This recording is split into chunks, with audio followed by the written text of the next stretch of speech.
Halo semuanya, selamat datang di Ayat HSE. Jadi di beberapa videoku sebelumnya, aku tuh udah ngebahas tentang seberapa bahayanya data kita kalau disalahgunakan. Dan belum lama ini, itu terjadi sama tetanggaku. Ya, jadi ini mungkin masih di tahap awal sih. Aku dapat cerita dari tetanggaku kayak gini nih. Ini true story, cuman untuk nama, alamat dan kejadian akan kusamarkan ya biar kalian nggak tahu nama asli alamatnya mana. Jadi gini, kita pakai latar di kecamatan A namanya. Terus untuk satunya itu kecamatan B. Terus namanya, anggaplah korban itu Ibu Sari dan Pak Arman. Untuk pelaku kita sebut BA dan BI. Nanti kalau ada tokoh tambahan mungkin pakai C, D, E dan seterusnya ya. Ceritanya gini, suatu hari Pak Arman dan Bu Sari itu lagi santai-santai di rumahnya, siang-siang tiba-tiba didatengin sama orang yang nggak mereka kenal sama sekali. Orang itu BA dan BI kita sebut aja. Mereka, "Assalamualaikum Bu, Bu bener ini rumahnya Pak Arman bukan?"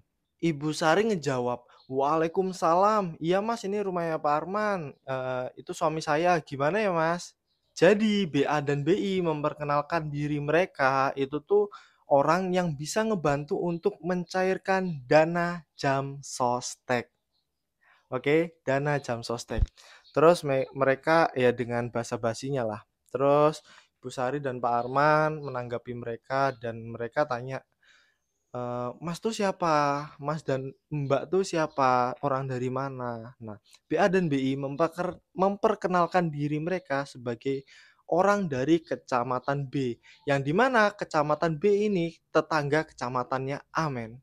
BA dan BI di sini tanya, men, namanya Pak Arman, nama lengkapnya nih, Bu, mohon maaf, nama lengkapnya Pak Arman tuh Pak Arman Maulana bukan? Tinggal di desa ini, alamat lengkapnya ini, dan nama istrinya ini. Terus Bu Sari jawab, "Oh iya Mas, itu benar semua." Terus BA dan BI juga tanya nih, Dulu pernah kerja di Bandung ya?" Nah, Bu Sari karena nggak tahu, tanyalah ke Pak Arman. Pak Arman ngejawab bahwa dulu emang pernah kerja di Bandung. Dia pernah ikut kerja di bagian bangunan. Lalu BA dan BI ngasih tahu bahwa dulu di tempat Pak Arman kerja itu tuh dapat jam sostek yang dimana masih ada dananya dan belum diambil sampai saat ini. Dari situ Bu Sari dan Pak Arman kaget dong. Ada uangnya di jam sostek. Terus tanya lah, emang ada berapa duitnya? Wah, di situ BA dan BI ngasih tahu kalau di situ ada 1,7 juta. Dan BA dan BI itu ngasih tahu mereka bisa ngebantu itu agar cepet dan mudah lah untuk nyairin dana itu. Weh, mungkin dari situ Pak Sari dan Bu Arman, Bu Sari dan Pak Arman tertarik ya. Mereka tuh langsung, "Oh, emang gimana Mas cara nyairinnya?" BA dan BI ngasih tahu kalau untuk nyairinnya ini tuh perlu data diri dari Pak Arman, KTP aja nanti difoto. Terus Bu Sari dan Pak Arman itu nggak langsung percaya gitu aja. "Mas, saya belum kenal sampean kok tiba-tiba mau bantu ini, terus mau ngasih uang cuma-cuma lah ibaratnya." Terus BA dan BI ngasih tahu bahwa, "Oh tenang aja kita nggak bakalan nipu Bu, soalnya rumah kita loh di kecamatan B, di seberang situ. Terus kita juga kemarin tuh habis ketemu sama kakaknya C, terus ketemu D juga dan udah kita bantu, gampang banget kok. Dan kalau nggak percaya bisa tanya ke mereka." Nah, Ibu Sari dan Pak Arman itu tahu, kenal dengan C dan D dan mereka, "Oh iya ya, oh, oh ya, tahu tahu tahu tahu. Itu siapa tahu." Nah, dari situ mereka percaya dan ngasih KTP-nya ke BA dan BI. Terus difotolah KTP itu sama BA dan BI. Singkat cerita ya, singkat cerita tuh BA dan BI ngasih tahu kalau untuk pencairan itu sekitaran 3 hari dan nanti ada biaya adminnya sekitar 200.000. Terus BA dan BI bilang nanti biaya adminnya kita ambil dari dana jam sosteknya aja Bu. Jadi Ibu nggak usah ngeluarin duit. Dari situ Bu Sari sama Pak Arman kaget dong. Mereka nggak ngeluarin duit apa-apa, terus nanti bakalan dapat 1,5 men. Tadinya kan 1,7 kan, dipotong 200 jadi 1,5. Terus mungkin mereka, "Oh iya Mas, iya Mas." Nah, dari sana BA dan BI ngasih tahu, "Bu, ini kan 3 hari, kalau Ibu pengen lebih cepet, nanti bisa kita talangin dulu. Nanti uang yang cair langsung kita ambil, Bapak Arman dan Ibu Sari bisa pakai uang dari kita dulu." Dan Ibu Sari menerima itu dengan sukarela lah. Tapi setelah aku dengar cerita itu, pertanyaannya di aku, bukan masalah duitnya, kok bisa ya itu muncullah pertanyaan kok bisa segampang itu. Tapi yang lebih mengganjal di pikiran dan hatiku adalah pertama, kok bisa orang itu tahu nama lengkap Pak Arman? Oke. Kedua, kok bisa Ibu Sari dan Pak Arman nyerahin KTP-nya gitu aja? Terus yang ketiga, kok bisa orang ini udah kenal beberapa nama yang dikenal sama Pak Arman dan Ibu Sari? Keempat, mereka tuh siapa? Kok tiba-tiba datang mau ngebantuin? Wong orang dari BPJS Ketenagakerjaan aja nggak ada yang kayak gitu. Itu pertanyaan diriku sendiri ya. Nah, jadi cerita lanjutannya, setelah beberapa hari, Ibu Sari tuh teleponan sama Ibu Jambu ceritanya. Ibu Sari tanya ke Ibu Jambu, karena Ibu Jambu tuh dulu pernah nyairin juga soal BPJS, terus Ibu Jambu juga emang punya jam sostek dan dulu pernah kerja di Jakarta. Bu Sari tanya nih, ceritain kasus tadi, terus Bu Jambu ngomong, "Loh kok gampang banget buat nyairinnya? Aku dulu loh nyairin aja susah banget dan akhirnya nggak bisa sampai sekarang. Kok itu bisa gampang banget?" Padahal Bu Jambu dulu tuh udah pernah ngurus ke kantor BPJS Ketenagakerjaannya, terus udah coba dari cara digital, tapi tetap aja nggak bisa. Itu kok bisa segampang itu tiba-tiba orang datang ke rumah, nggak dikenal dan ngasih duit lah ibaratnya. Nah, Ibu Sari juga nggak tahu, mungkin rezeki mungkin ya, tapi Bu Jambu tanya lagi nih, dan ini pertanyaan kuncinya. Lah itu yang dikasih apa ke mereka? Bu Sari jawab bahwa untuk biaya adminnya segini dan mereka cuma ngasih KTP aja di foto. Dari situ Ibu Jambu mulai curiga nih. Loh, kenapa pakai KTP? Terus kata Ibu Sari, iya untuk ngebantu nyairin dananya lah. Nah, Bu Jambu tanya, lah kenapa nggak pakai kartu jam sosteknya aja? Di sini Ibu Sari ngejawab, loh emang jam sostek ada kartunya ya? Bu Jambu di sini mulai, wah ini nggak bener ini. Iya di jam sostek itu tuh ada kartunya, di sana ada nomornya, di sana ada barcode-nya juga. Pokoknya identifikasinya di kartunya lengkap lah. Kalau kamu aja nggak tahu punya kartu atau enggak, kok bisa orang asing datang kamu kasih KTP-mu. Dari situ Ibu Jambu bilang, ya semoga datamu nggak dimanfaatin ya, semoga foto KTP-mu bener-bener nggak dimanfaatin, nggak buat hal-hal yang aneh-aneh dan emang mereka bener-bener ngasih rezeki buat kamu lah. Bu Sari, oh iya moga-moga ya Bu Jambu ya. Nah, singkat cerita ditutup lah telepon itu. Nah, gimana menurutmu dari cerita di atas? Cerita di atas itu real man, itu kenyataan yang ada di sekelilingku dan mungkin itu juga terjadi di sekelilingmu. Dan ku jelasin di bagian berikutnya itu tentang bahayanya data kita kalau disalahgunakan.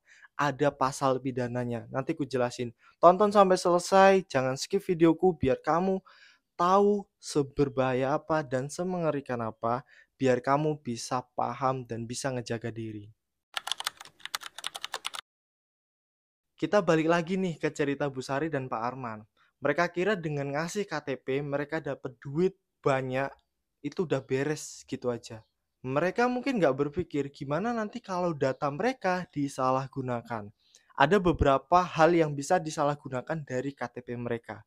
Yang pertama, KTP mereka bisa digunakan untuk daftar pinjol ilegal. Iya kalau pinjaman itu dibayar, kalau gagal bayar, yang ditagih siapa? Yang ditagih yang punya data itu, men. Bukan BA dan BI, tapi Bu Sari dan Pak Arman. Nama Bu Sari dan Pak Arman, terutama Pak Arman ya, karena KTP-nya Pak Arman, itu bisa masuk ke daftar hitam BI checking. Akibatnya apa? Akibatnya mereka nggak bisa KPR, nggak bisa kredit motor, kredit mobil, atau bahkan ketika mereka pengen cari kerjaan, mereka ditolak men karena BI checkingnya jelek. Terus yang kedua nih, bisa dibuat untuk bikin rekening palsu. Terus rekening itu disalahgunakan untuk penipuan. Bisa scam transfer atau pencucian uang. Yang bikin ngeri ya, kalau nanti sampai data itu dicurigain atau ditangkap sama pihak yang berwajib, yang kena siapa? Yang kena yang punya data itu, men. Coba kamu bayangin nih, di rekeningmu atas nama kamu, itu ada transferan ratusan juta, tapi kamu nggak tahu apa-apa. Di situ hukum bisa ngejerat loh dengan hukum tindak pidana pencucian uang. Ancaman pidananya sampai 20 tahun penjara. Kalau kamu nggak percaya, coba kamu cek Undang-Undang Nomor 8 Strip 2010. Dan bisa kena UU ITE serta pasal 263 men, tentang pemalsuan dokumen dan juga identitas. Yang nomor 3, registrasi SIM card ilegal. KTP sama KK itu tuh bisa buat ngaktifin SIM card baru men, dan SIM card itu bisa dijadiin untuk scam penipuan atau bahkan bisa jadi buat judi online lah.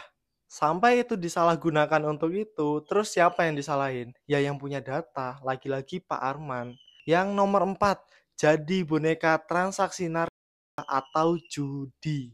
Ada banyak kasus ternyata rekening-rekening pribadi itu jadi tempat untuk ngalirin dana dari barang-barang haram itu, men. Kalau dicurigain, rekening itu bisa diblokir sama pemerintah. Terus kalau nanti dipanggil sebagai tersangka, siapa? Ya yang punya data. Padahal yang punya data nggak tahu apa-apa. Mungkin Bu Sari dan Pak Arman tuh cuman pengen dapat uang 1,7 juta itu tadi lah. Tapi taruhan yang mereka ambil jauh lebih besar dari itu. Taruhan yang mereka ambil adalah masa depan mereka. Dan ironisnya, hal ini terjadi akibat satu hal sepele, yaitu ngasih KTP ke orang asing yang nggak dikenal dengan embel-embel mau ngebantu. Dan buat kamu ya, hati-hati banget. Bisa jadi dengan kamu ngasih KTP sembarangan, bisa jadi itu penghalang kamu untuk nyicil KPR, untuk pinjaman di bank, dan lain sebagainya. Kasus Bu Sari dan Pak Arman ini mungkin salah satu kasus dari ribuan kasus lain yang nggak kecium media atau dilaporin. Karena apa? Karena mungkin mereka malu kalau sampai mereka ketipu. Terus mereka nggak ngerti cara untuk ngelaporinya. Dan yang ketiga, mungkin mereka berpikir bahwa itu adalah rezeki nomplok. Tapi ini bukan tentang aib pribadi, men. Ini tentang ancaman sosial. Kenapa ini bisa berbahaya banget buat mungkin lingkungannya atau desa di situ. Karena biasanya penipuan model kayak gini itu malah jadi tempat untuk penyebaran informasi dari mulut ke mulut. Bu Sari cerita ke tetangga bahwa, "Weh, aku kemarin dapat 1,7 loh di jam sostek. Padahal nggak tahu, nggak pernah ngecek juga. Ada yang ngebantu ngurusin kemarin." Dan asal kamu tahu, tetangganya berpikir, "Poh, kok enak banget." Dan mereka mulai dikasih channel ke BA dan BI. Akhirnya apa? BA dan BI makin banyak dapat data. Kejahatannya makin besar dan di desa jadi ladang untuk cari identitas. Semoga cerita ini bisa ngebuka wawasan kamu, men, agar kamu sadar dan tetap hati-hati. Mungkin sekarang tetanggaku, mungkin besok tetangga kamu, mungkin besok saudara kita. Jadi jangan kasih identitas apapun ke orang asing. Apalagi kamu update story tentang identitas pribadimu. Tetap hati-hati teman-teman, jangan sampai data kita disalahgunakan. Skema yang terpikirkan di kepalaku ya, nanti data itu digunakan untuk pinjol, habis itu pinjol yang banyak, gagal bayar, debt collector nyamperin ke data yang ada di KTP, terus nagih, akhirnya apa? Mentok-mentok bisa karena takut dipidana, takut dipenjarain, bisa jual rumah, jual sawah, dan lain sebagainya. Tetap hati-hati teman-teman. Kalau kamu suka sama kontenku kayak gini, kamu like dan subscribe. Jangan lupa untuk kita diskusi di kolom komentar. Siapa tahu dari diskusi kita bisa jadi pencerahan untuk orang lain atau ngebuka bahwa, ternyata ada loh kasus kayak gini. Di tetanggaku ada, di tempatku ada. Dan see you di next video. Bye-bye.